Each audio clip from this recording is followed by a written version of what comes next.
On my birthday, my boyfriend announced his, with another woman in front of the whole company. I didn't cry or make a scene. Instead, I quietly went to see him, desperate for an explanation. But what I stumbled upon was far worse than I could have imagined.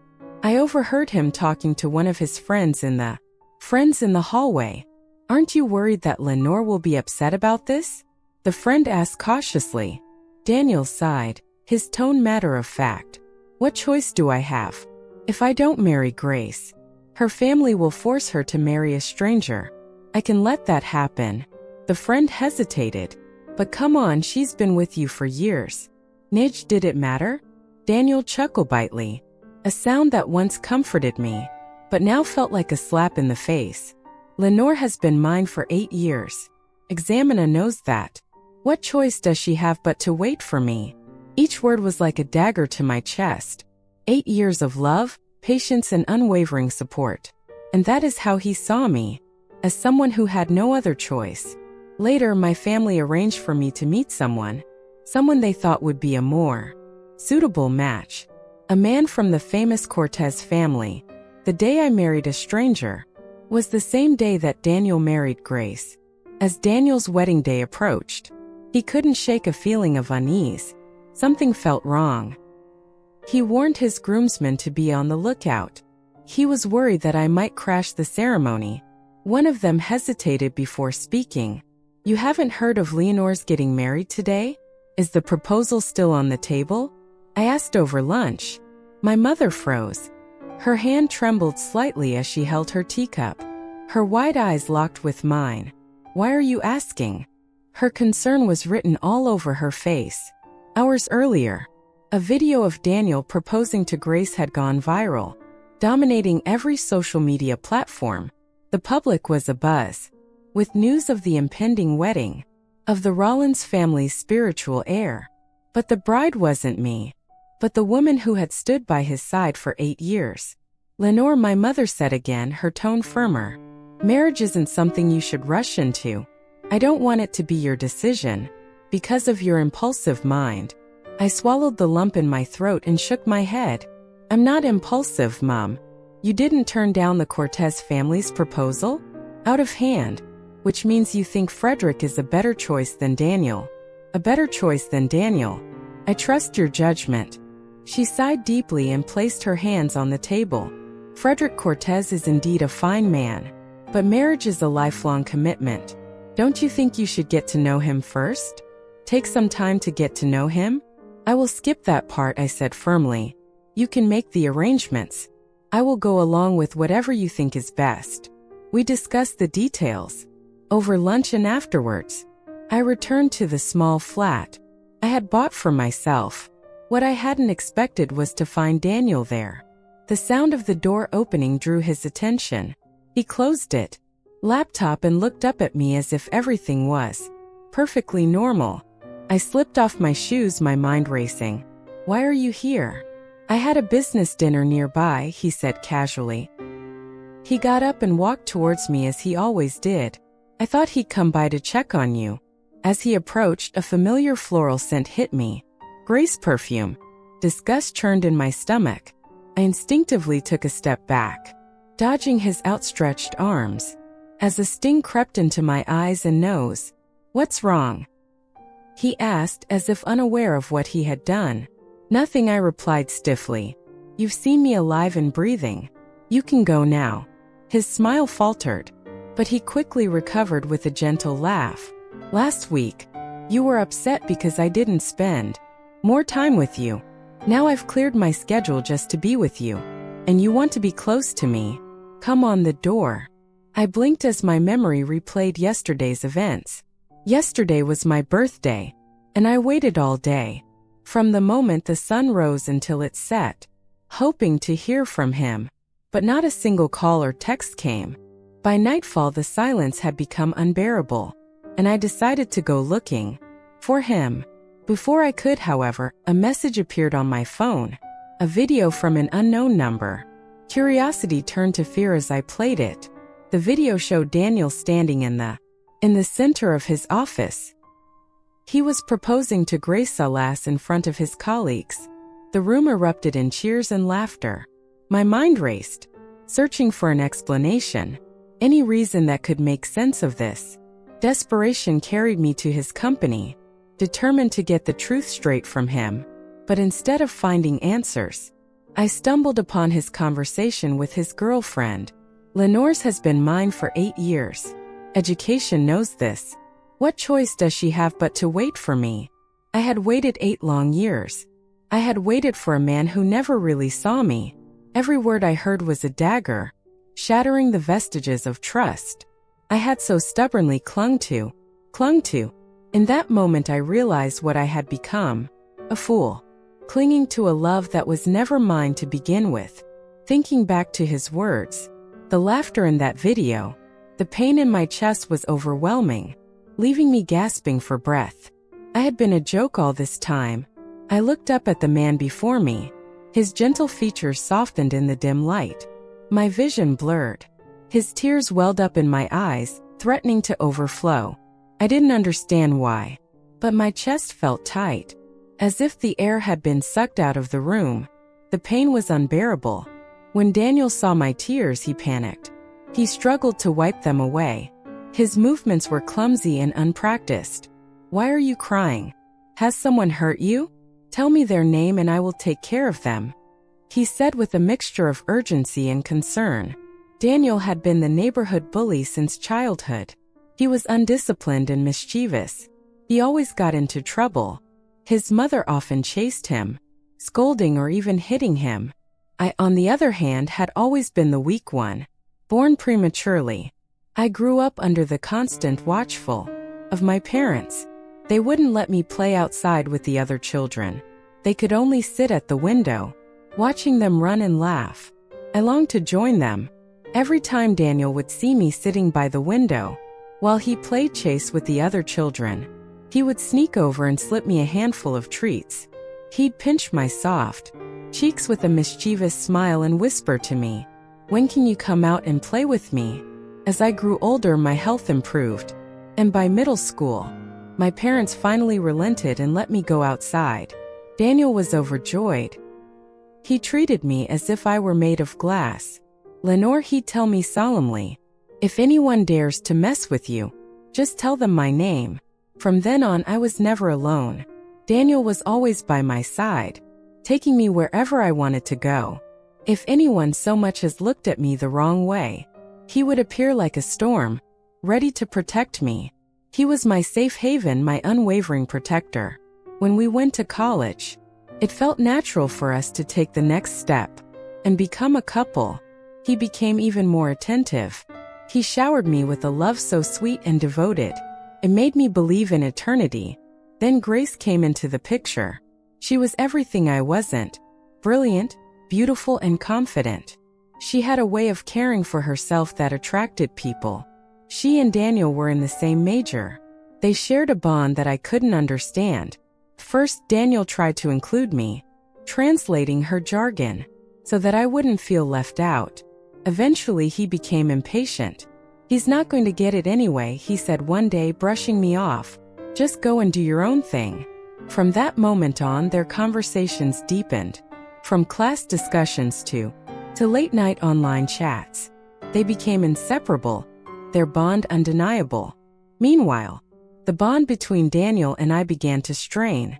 We grew more distant, and our conversations became less frequent, reduced to nothing more than good nights and casual greetings. Friends tried to warn me, urging me to keep an eye on their growing closeness, but I waved them off. I told myself that even in a relationship, people deserve privacy. I trusted him, I trusted us. But trust, I learned, could be a cruel teacher. That night Daniel insisted on staying. He claimed he couldn't leave me in such a state. His words were soft, his tone carefully measured, but they rang hollow, like lions reciting from an ill-rehearsed play. I stood there studying him. After a long silence, I finally muttered, "Joe, whatever suits you." Without waiting for an answer, I turned and headed for my bedroom. His footsteps followed closely, but when he tried to enter, I slammed the door firmly in his face and turned to lock it. "Lenore?" His voice came through the door, soft but insistent. There was no anger in it, no trace of the frustration I had expected. That only made it worse. I ignored him and hot tears trickled down my cheeks, dripping onto the backs of my cold hands. The sharp contrast burned like an unrelenting reminder of the turmoil inside me. I sank to the edge of the bed and wrapped my arms tightly around myself, as if to hold the pieces of me together. Daniel, I don't want to love you anymore. The thought whispered through my mind like a silent plea, both freeing and suffocating at the same time. The next morning I woke up groggy and disoriented. The weight of the night before was still pressing down on me. I rubbed my temples, trying to ease the dull ache that was spreading through my skull, before dragging myself out of bed. As I stepped into the living room, I caught sight of Daniel hurriedly pulling on his jacket. "Lenore, I have something urgent to do," he said. His tone was brisk. "I'll be back tonight to pick you up. Let's go out for dinner, okay?" Before I could answer, he was already halfway out the door. By the time I blinked, he was gone. I let out a slow breath. My eyes drifted to the sofa where he had spent the night. Something glittered on the cushions. His phone. He must have left in such a hurry that he forgot it. I hesitated to pick it up. I thought about calling him later to give it back. But before I could decide, the screen flashed with a notification. Daniel hadn't set a password on his phone, and the message appeared clearly on the screen. What I saw made my stomach turn. My hands tightened around the phone. I stared at the message. My heart pounded in my chest. The message was from someone. Stored in the phone as a small fat pig. The photo was of Grace sitting in a hospital, in the emergency room, looking disheveled, but still smiling at the camera. She was flashing a peace sign. Her caption read, "Take your time getting here. Drive safely, I will be waiting for you." That was when I realized. I let out a self-deprecating smile. So that was the reason. Daniel rushed out, a local courier service, to have his phone to his office. Then I went straight to work. Since graduating, I'd been working in the McLaughlin family business. My father wanted to toughen me up, so he made me start at the bottom. At the very bottom as an entry-level employee. Years of hard work and proving myself paid off. I was now a department manager, a position I had earned through my own abilities. As soon as I arrived at the office, my assistant came up to me and handed me a file. "Good morning, Micah. This is a document that needs your approval. All the processes have been completed. We just need your signature to finalize it." I took the file and scanned the contents. It was a collaboration with the Rollins Group. Yet for some reason, I couldn't recall ever hearing of this project. "Is everything all right?" my assistant asked, noticing my hesitation. "No," my answer was sharp and immediate. She looked startled, but she quickly recovered her composure and hesitated, before adding, "You say that unless it's a very important collaboration. The Rollins Group should always be your first choice."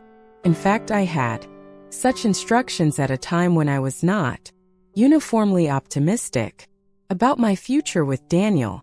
At the time, I thought our families would eventually come together.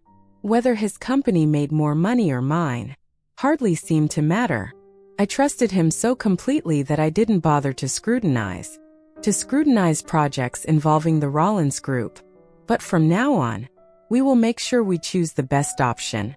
The interests of the company, I said as I signed the document. The working day flew by, and when I finally finished, I was starving. I wanted to try the new restaurant that had just opened in town, but when I arrived, I found it packed with people. Just as I was about to leave, I heard a familiar voice calling out to me, "Miss McLaughlin, over here." I turned to find Grace and Daniel sitting at a table. They were beaming at me. "It's so nice to see you here for your specials too." Grace leaned forward, her excitement showing. Daniel froze for a moment when he saw me, but he recovered quickly. "I was just about to call you and invite you to join us for dinner. What a coincidence that you are here too. This place is packed. Come and sit with us," he said, gesturing to the waiter. bring an extra set of utensils. I had eaten a lot for lunch, and now my stomach was rumbling. I thought I might as well stay and join them. Mrs. McLaughlin, I remember you liking spicy food. Grace chimed in, made me order some for you. I looked around the table. Everything was light and mild. Not at all what Daniel and I usually went for. We both loved spicy food. He had once told me that dishes without chili were lifeless. Food without spice was like food without a soul. Daniel didn't bite, of course, and I as the fresh food spread out in front of him. Now wait a minute. I think we both know who's going to eat the spicy dish, Daniel said with a teasing grin. He gave Grace a displeased look. Grace, didn't you hear the doctor? You need to lay off the spices and stick to lighter foods. Grace rolled her eyes playfully. Right or wrong, Mr. Nagging, I want it, order it. Gosh, happy now watching them bicker. My already battered heart didn't even twitch. Was numb to it all. Now he sighed and shook his head. You guys go ahead, I need to make a quick phone call, Daniel said as he walked away. Grace's smile faded and she shot me a challenging look. So Lenore, right? I must admit I am impressed, she said, her voice laced with contempt. You know, Daniel has just proposed to me, yet here you are still clinging to him. You have some nerve. I heard the contempt in her words, but I didn't flinch. Looking up at her, I replied, stealing someone's boyfriend is something to be proud of. Do you think it's worth flaunting in front of everyone? She started to open her mouth in surprise, but before she could finish, a cloud of smoke from the kitchen. Someone in the restaurant was shouting. The moment the words rang out, the restaurant descended into chaos. People scrambled to get out. Their faces were pale with fear as they pushed and shoved to escape the danger. I quickly snapped out of my stupor and tried to make my way towards the exit. Before I could take a single step, a figure crashed into me. Before I could even steady myself, I heard a familiar, desperate voice call out to me, Grace. Don't worry, I'm going to get you out of here. Daniel didn't miss a step. He rushed to lead Grace out of the restaurant. His heart was pounding with relief, and in a moment of overwhelming emotion, he hugged her tightly. Are you all right? Are you hurt? No, thank God, he murmured, his voice thick with gratitude. Then something seemed to hit him. He turned around. His eyes landed on me standing nearby. I watched them in silence. His voice faltered, almost choking as he stammered. I was just in a hurry. It's not that I don't want to help you. I interrupted coldly. I cut him off before he could continue. That moment, as I stood there and watched Daniel's desperate attempts to explain himself, I realized something that had been brewing inside me for some time. The man who once promised to always protect me, Daniel, the one who said he would stand by me through anything, was no longer the same person. The man I thought I knew had changed.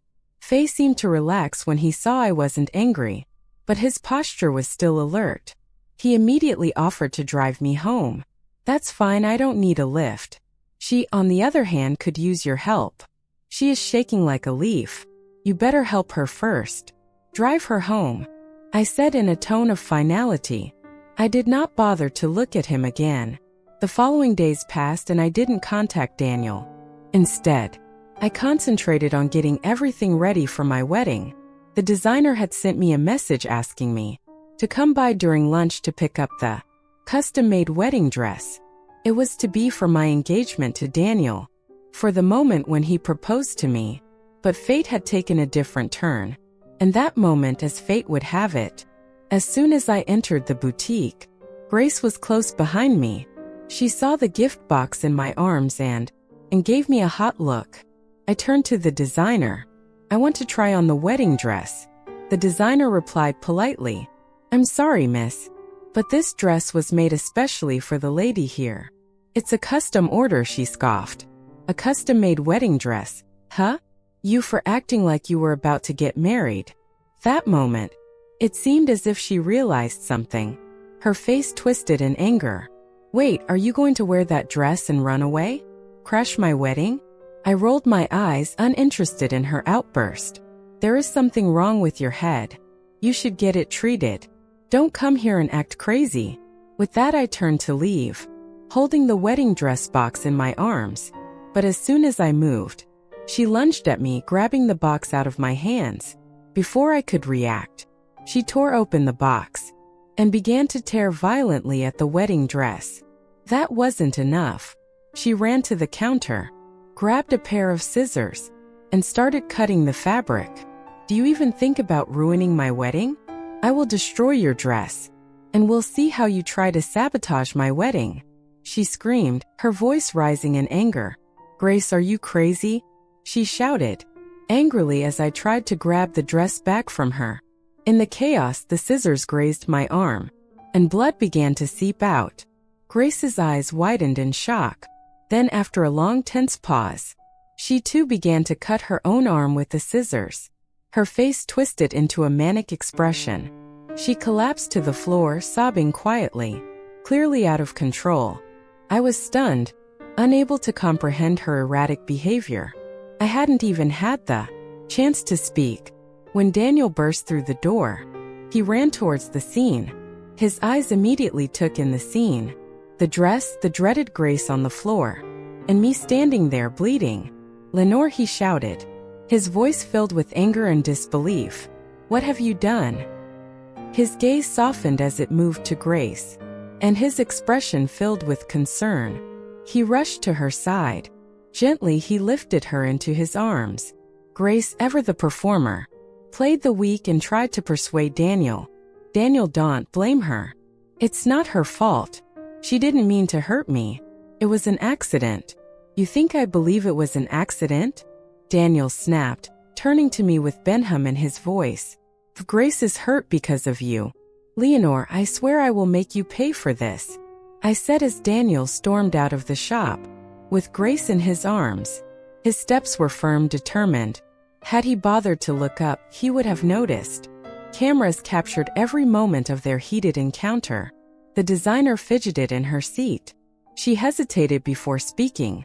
"Ms. McGaffin, should I intervene and explain the situation?" I managed a small, grateful smile. "That won't be necessary. It was better to end things like this. Sometimes it's better to leave things unsaid, to let the last, to fray and fall away completely." Time flew. Before I knew it, the day of my wedding had arrived. It was also the day I met my future husband. For the first time, Frederick Cortez was 1,000 times more handsome than Daniel, and his strikingly refined features had a certain aloofness and unapproachability. But when his eyes fell on me, there was a softness, subtle yet unmistakable. That moment, uncertainty about the future crept in and clouded my thoughts. Drake seemed to sense my hesitation. His voice was calm and steady as he said, "Don't worry. I've learned all about this. Just do what I do and you'll be fine." With practiced ease, he guided me through the formalities, leading his family to the tea ceremony. His poise and grace put me at ease. He knew exactly how to handle every situation. He never once made me feel uncomfortable. When it was time to get into the wedding car, his attentiveness continued. He made sure that everything was in order. He made sure I was settled before getting in himself.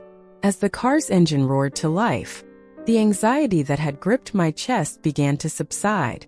Meanwhile, in another wedding car, Daniel couldn't get himself tied up. His excitement. It was his wedding day, and yet there had been no word for me. Not a single message, no updates. His phone might as well have been glued to his hand as he scrolled and checked his notifications. For what felt like the 100th time, nothing.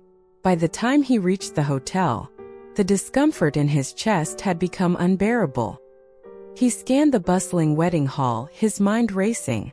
Chained to his groomsmen, he issued a firm order. "Make sure Lanor doesn't show up here to cause trouble." His order was met with a stifled laugh from one of the groomsmen. "Relax, Daniel," he said, grinning. "Lanor is not coming to disrupt your wedding. She's busy with her own. She's getting married today too. Right now. She's probably in the middle of the ceremony, in another hotel." The wedding rituals were exhausting. One ceremony flowed into the next. By the time it was all over, I could barely straighten my back. I noticed my fatigue. Frederick gently suggested that I go and freshen up. I blinked at him, feeling a twinge of embarrassment. It was our wedding night, after all. His words were innocent enough, but there was an undercurrent of intimacy. It was hard to ignore. The thought of what might happen later made my face flush and my ears burn with the crimson glow. Glow of quantum fump. My words trailed off awkwardly. Frederick chuckled. He took off his suit jacket with practiced ease. He crossed the room. He opened the cupboard and pulled out an extra blanket. He placed it neatly to one side. He said, "Don't worry. I'm not going to force you into anything. We're remarried now, so there's no need to rush. We'll take things one step at a time." True to his word, Frederick didn't try to overstep any boundaries. Although we shared the same bed that night, the extra blanket between us served as a reminder of the space he was prepared to give me. I stared at the ceiling. Thoughts of his family's generous engagement gifts began to cloud my mind. We had no history, no shared memories, and no reason for his sudden appearance in my life. "So why had you decided to marry me?" The question burned in my chest until I couldn't hold it in any longer. "Frederick," I called softly, "why have you come to my family with so many gifts?" He didn't answer immediately. His breathing was steady and even, and for a moment I thought he might have fallen asleep. Just as I was about to drop the matter, his deep voice broke the silence. "'Cause I wanted to marry you." His answer was so direct, so unguarded that it left me speechless. I stared at the ceiling, my mind reeling. Did we know each other before? I asked hesitantly. This time there was no answer. Before I could process the silence, Frederick rolled over and wrapped his arms around me. Blanket and wrapped his arms around me. "If you are not tired," he teased, "can't we find something more useful to do?" "No, I'm sleepy and very tired." "Good night," I squeaked, squeezing my eyes shut. In the darkness I heard him giggling. A soft, gentle laugh. Meanwhile, at the Rollins household, chaos was brewing. "Find him," Daniel's boy thundered. His frustration echoed around the room. He found out who Lenore had married. Daniel's anger exploded as he kicked his foot into the coffee table. It crashed to the floor. His eyes blazed with anger, and his chest heaved with barely contained rage. Grace, dressed in a scarlet silk nightgown, trembling in the corner. She gathered her courage. She reached tentatively for his arm. "Daniel, find our wedding night tonight." Before her fingers could touch him, he pushed her away with a venomous glare. "Get out," he bellowed. His mind was a whirlwind of disbelief. The word echoed in his head like a cruel taunt. How could I have married someone else without him?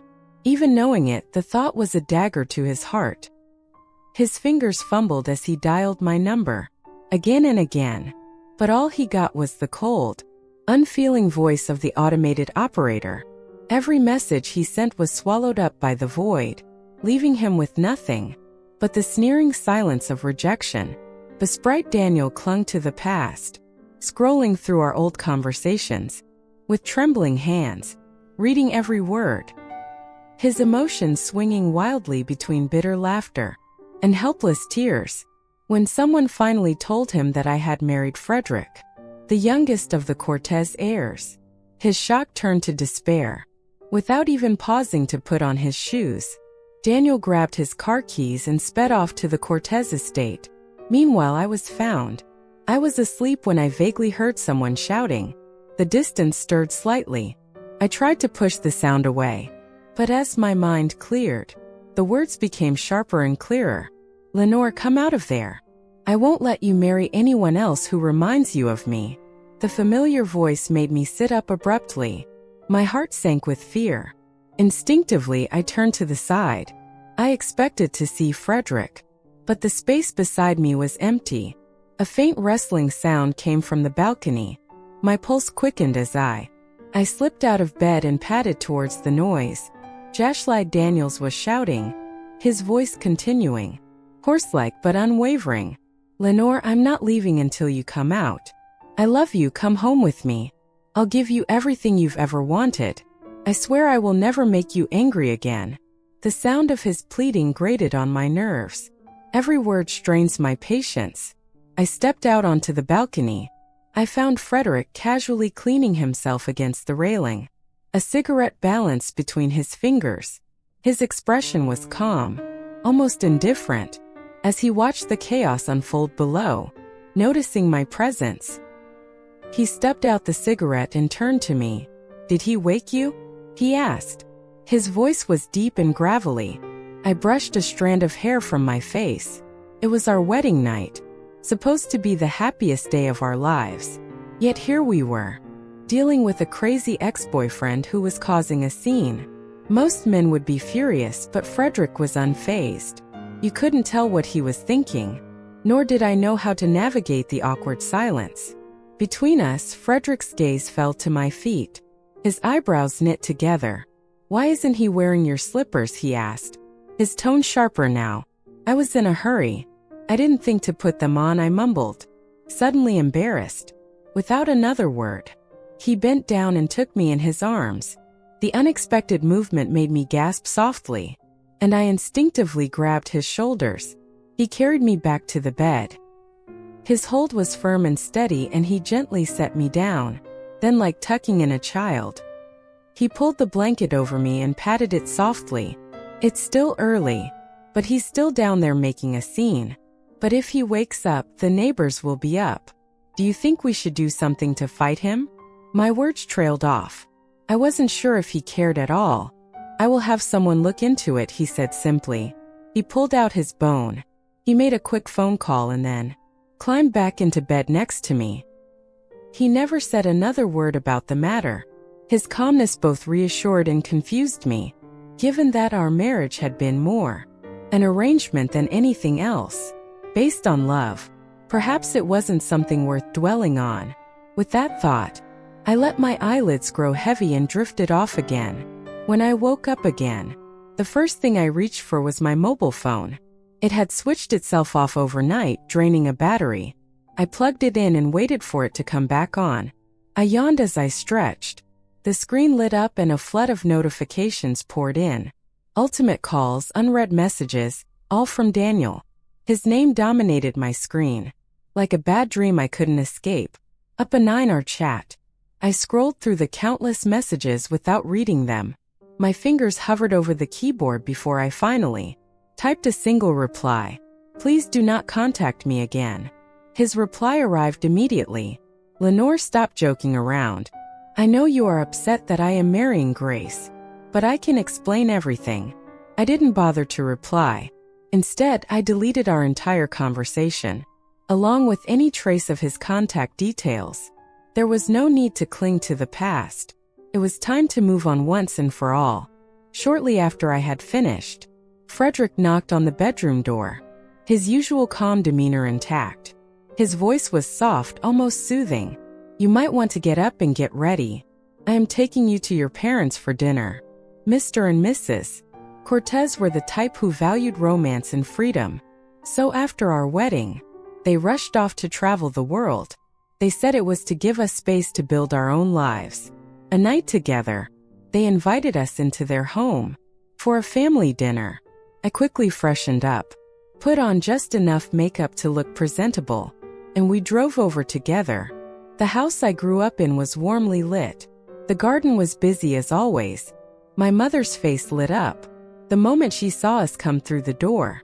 Her smile grew even wider when she saw the Frederick was carrying in. "You two didn't have to bring all this," she exclaimed, although the sparkle in her eyes betrayed her excitement. "Wembry family now motor. What are you doing, treating us like strangers?" Friedrich chuckled. He placed the gifts lightly on the table. "It's nothing really. I'd feel weird showing up empty-handed." The gifts weren't just thoughtful. They were high, but also the kind that quietly, of good taste and attention to detail. My mom practically beamed, and even my father looked impressed. He invited Frederick into his study to discuss business, leaving my mother and I alone in the kitchen. As soon as the study door clicked shut, she leaned closer. Her voice dropped to a conspiratorial whisper. Daniel caused trouble at your house last night. I blinked and wondered how you knew. I have a friend who lives near you. She came by this morning to ask what had happened. That reckless man. You live in an upscale neighborhood in Bridgeton. Everyone knew it was your wedding yesterday. And then he, in front of your house like that. Mejidi, think about what the neighbors will think of you. The more my mom thought about it, the angrier she got. I could almost see steam coming out of her ears. What did Frederick say about it, she asked. Her concern was clear beneath her frustration. I didn't say anything, he didn't even bring it up. My mother let out a heavy sigh. The man is too good for his own good. Listen, if Frederick ever seems upset about it, you must calm him down and sort it out. Dantes, that idiot Daniel has ruined everything for you. As she finished, her phone rang. When she saw who it was, her face tightened. It was Daniel's mom. My mom didn't have much patience for her anymore. But after over 20 years of friendship with the Rollins family, she couldn't ignore the call. When she answered, it wasn't Daniel's mom. It was Daniel himself, Mrs. McLaughlin. McLaughlin, sorry to bother you at this hour. I just wanted to ask if you could help me get in touch with him. Leonore? My mom shot me a look before she sneered into the phone. Daniel, if I'm not mistaken, you're married now. Aren't you? What do you need to talk to Leonore about? It's complicated. Please, Mrs. McLaughlin. I really need to speak to Leonore. Please, for the sake of our family's friendship. Could you help me with this? My mom's patient has gone berserk. Daniel Rollins, if it wasn't for your face tighten. My mom didn't have much patience left for her. But after over 20 years of friendship with the Rollins family, she couldn't ignore the call. When she picked up the phone, it wasn't Daniel's mom. It was Daniel himself, Mrs. McLaughlin. McLaughlin, I just need to ask you. Can you help me get in touch with Leonore? My mom shot me a look before she sneered into the phone. Daniel, if I'm not mistaken, you're remarried now, aren't you? What do you need to talk to Leonore about? Marriage is complicated. Please, Mrs. McLaughlin, I really need to speak to Leonore. Please, for the sake of our family's friendship. Could you help me? My mother's patient, Daniel Rollins, has gone berserk. If it hadn't been for your tense face. It was Daniel's mom. My mom didn't have much patience left for her. But after over 20 years of friendship with the Rollins family, she couldn't ignore the call. When she answered, it was Daniel's mom. It was Daniel himself, Mrs. McLaughlin, sorry to bother you at this hour. I just wanted to ask if you could help me get in touch with him. Lenore? My mom shot me a look before she sneered into the phone. Daniel, if I'm not mistaken, you're remarried now, aren't you? What do you need to talk to Lenore about? It's complicated. Please, Mrs. McLaughlin, I really need to speak to Lenore. Please, for the sake of our family's friendship. Could you help me? My mom's patient has snapped. Daniel Rollins. If it wasn't for your parents, I wouldn't have even taken the call. My daughter is married now. If you have any decency left, you will leave her alone and stop trying to reach her. And if you don't, blame me for being harsh. With that, she ended the call. Her face flushed with anger. To see her defend me so fiercely warmed my heart. Even as a small knot of unease tightened in my chest. I thought Daniel was someone who cared about his reputation. After a dressing down like that, I thought he would never dare show his face again. But to my surprise, later that evening he turned up at our house and caused a scene. Lenore. His voice sounded like a broken record. I know you are in there. He's not coming out to see me. I will stay here all night and scream if I have to. My mother refused to let him in, but his shouting continued. His words cut through the otherwise quiet night. The neighborhood had always been peaceful, so his behavior would undoubtedly attract unwanted attention and gossip if it continued for much longer. I shared my thoughts on this with Frederick. Frederick's expression remained calm, although there was a glint of steel in his eyes. He was less interested in stopping me, he said. He said insistently, maybe we should go out there and see for ourselves. I was amused by his response and nodded in agreement. When I stepped outside, Daniel was standing by the door. A glimmer of hope flashed in his eyes when he saw me. His expression was one of despair, and his voice trembled with suppressed emotion. "Lenore, you finally came to see me," he said, his voice catching as if he had won an imaginary battle. "I knew you couldn't bear to leave me." I frowned and crossed my arms. "What do you want?" He cautiously reached into a gift bag he was holding and pulled out a stack of photographs. They spilled out of his hands, pictures of us from childhood to the present. "Lenora," he began, his voice shaking, "these are all the memories we have shared over the years. Look at them." You smiled. I'm smiling. "We were so happy together then." His eyes sparkled with an unsettling fervor as he continued, "When I see these photos, my love for you grows even stronger. I've never loved Grace. I only married her to help her escape her family's control.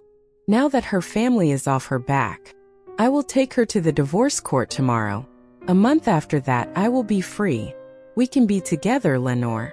We can finally get married." He was moved to tears by his own self-righteousness, and I found what he was saying utterly absurd. He didn't love Grace, yet he was prepared to lower himself to help her, even if it meant becoming a divorcee.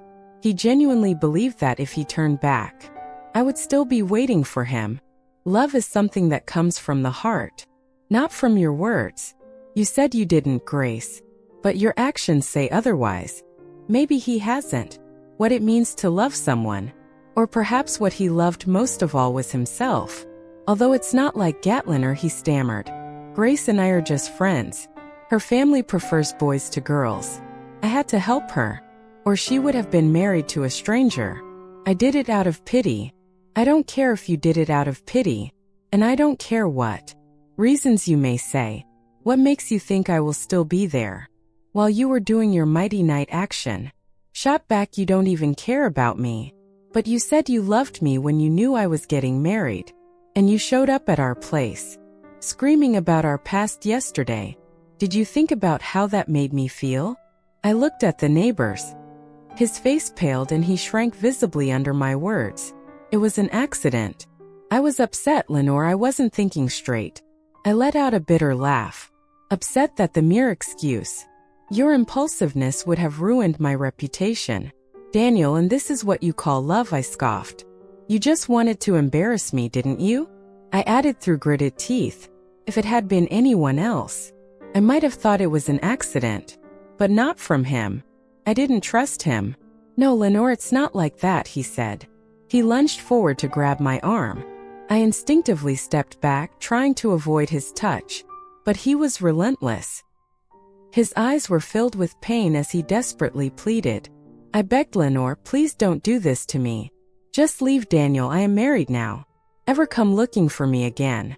"Forgotten, haven't you?" he said, his voice rising. "You've forgotten all the promises we made to each other. You swore that youth would marry me no matter how long it took." Before I could answer, he lunged forward. He grabbed my arm in a grip that made me jump. "Daniel, let go of me," I shouted, trying to pull away. But he tightened his grip. "You promised we would be together forever," he said. His tone was a mixture of anger and desperation. "I will take you home, and in a month we will get married. I'll give you the big wedding you deserve. Everything he can give you, I can give you more. You just have to trust me." "Eleanor, Daniel, you are hurting me," I said. My voice was sharp with fear and frustration. "Let go," but he wasn't listening. His manic determination seemed to drown out everything else. He began to drag me towards his car.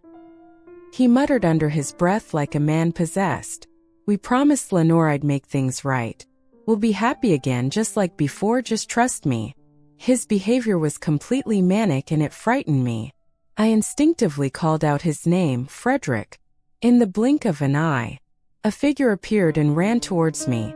I was still processing everything when suddenly I heard the sound of the wind behind my ear. The hand holding my arm loosened.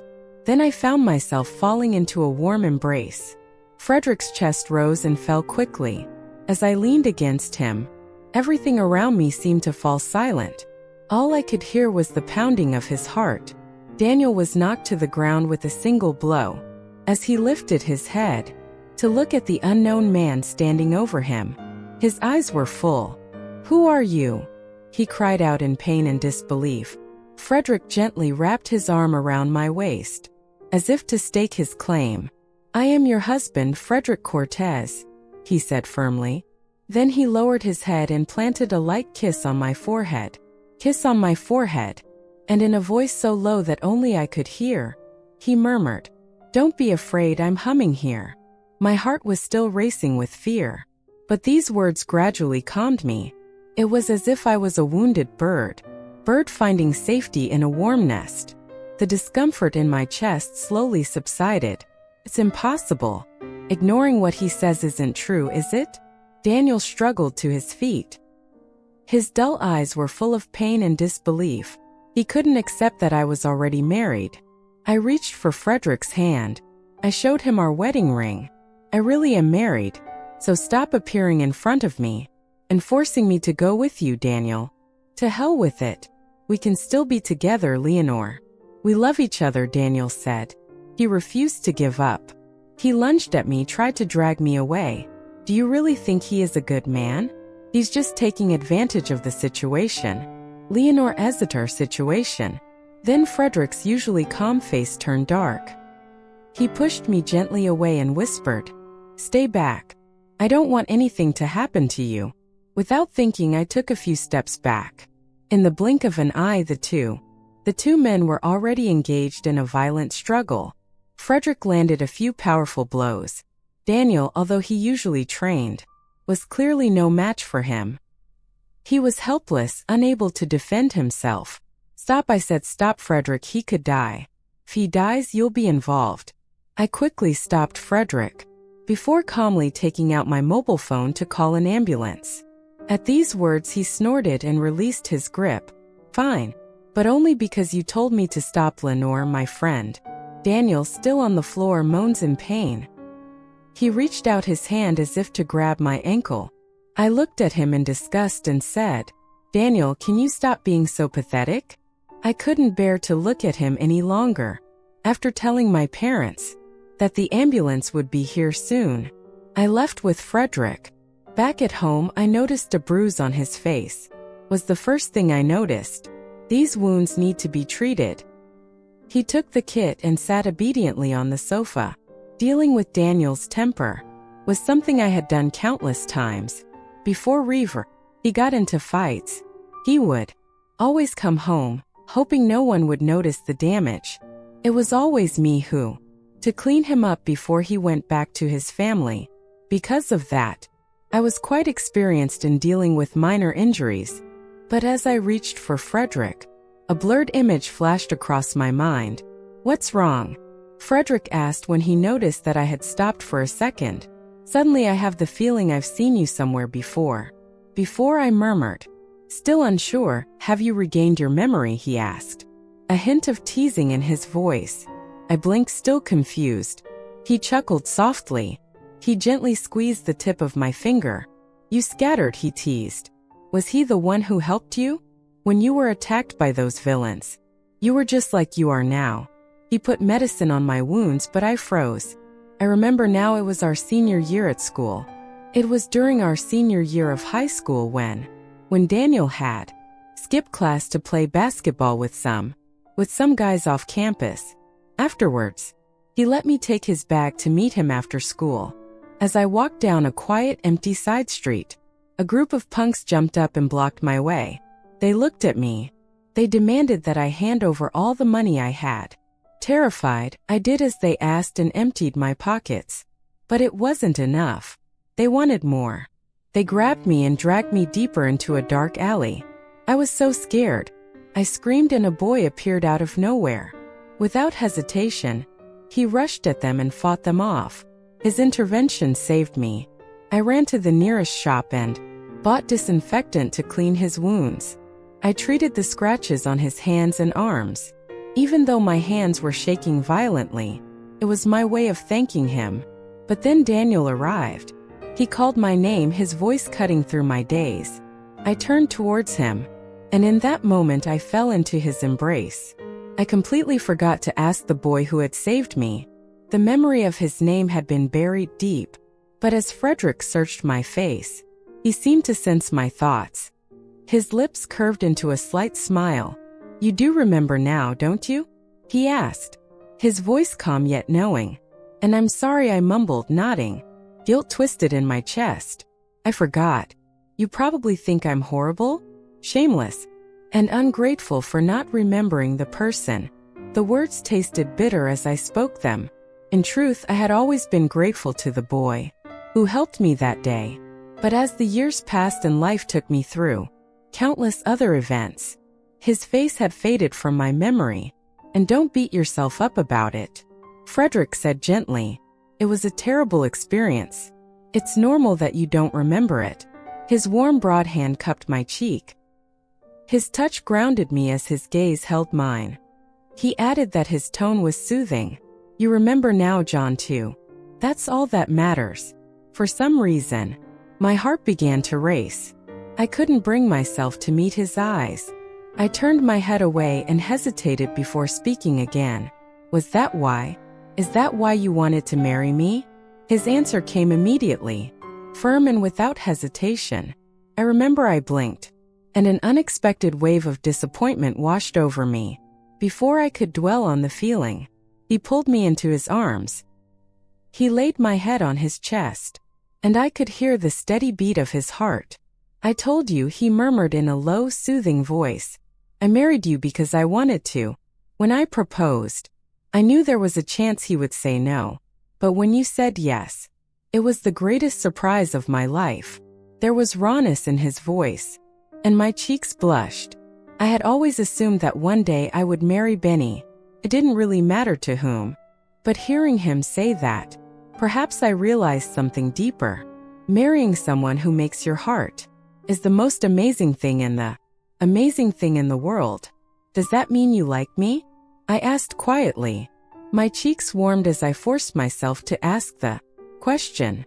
"Bert," it was obvious that his lips had curled into a teasing smile. "But since you didn't notice, I will make sure to prove it more clearly from now on." I couldn't help but laugh. I remembered how he'd hit someone earlier that evening, and how he had talked to my mum that afternoon. It was then that I realized I'd misjudged him. He was the cold and detached man I thought he was, and only knew how to control his emotions. He must have wanted to hit Daniel so badly. I expressed my curiosity from the first time I saw him. He didn't hesitate for a second. Frederick's eyes darkened as he pulled me closer. He turned me around so that I was facing him. My eyes widened in shock, and then in one swift movement he kissed me. It was just a light touch of his lips, but it ignited something in me. "Thank God he's an idiot and sent you back to me," he said in a hushed voice. His words made my chest tighten, and instinctively I deepened the kiss. My hands fumbled to unbutton his shirt, but just as the fabric was half unbuttoned, he pulled it back. His hair disheveled, his breathing ragged. "Lenore," he said, his voice low and harsh. I didn't answer with words. Instead, I wrapped my arms around him and held him close. I let my actions speak for themselves. That night, as the wind howled and the rain beat against the window, something shifted between us. Silent yet undeniable, stirring change, reshaping what we were and what we could be. Just before sleep claimed me, I thought I heard him whisper, "Do I have to hide and steal glances at you anymore? You remind me now of Nor Cortez." It was a long time before I heard from Daniel again. Later I learned that after he had been taken home, Frederick had visited his parents, but he calmly and politely reminded them of the Cortez family, Aile's legacy, and made it clear that they couldn't afford to cross him. In the end, Daniel's family had no choice but to lock him up. Daniel couldn't stop stewing over his misery. The more he thought about it, the more he blamed one Grace. If she hadn't helped him, he would have lost me. Unable to bear the resentment building inside him, Daniel. He quietly slipped away from the watchful eyes of his family. He sought out Grace. He grabbed her wrist and demanded a divorce. She refused, unwilling to give up the happiness she had fought so hard for, crumble before her eyes. In a desperate attempt to hold on to her position as his wife, she decided to take matters into her own hands. She dragged Daniel and made sure she got pregnant. For a brief moment, she believed she had secured her role as Mrs. Rollins, but her joy was short-lived. When Daniel discovered what she had done, his anger knew no bounds. Without hesitation, he dragged her to hospital and forced her to have an abortion. The procedure left Grace devastated. Not only had she lost her baby, but the aftermath of the operation dealt her an irreversible blow. She would never be able to bear children again. When Grace received the news, she completely unraveled. Overwhelmed with anger and despair, she confronted Daniel the next time he approached her, divorce papers in hand. In a fit of madness, she stabbed him a total of 30 times. Each blow was precise and fatal. As Merman and Daniel bled out, his life ended. It wasn't long before Grace came to her senses. The weight of her actions crashed down upon her. She realized she had destroyed any chance of redemption. She succumbed to despair. We climbed to the roof of the hospital and jumped to her death. By the time I heard of the tragedy, Frederick and I were already on our way to the Maldives for our honeymoon.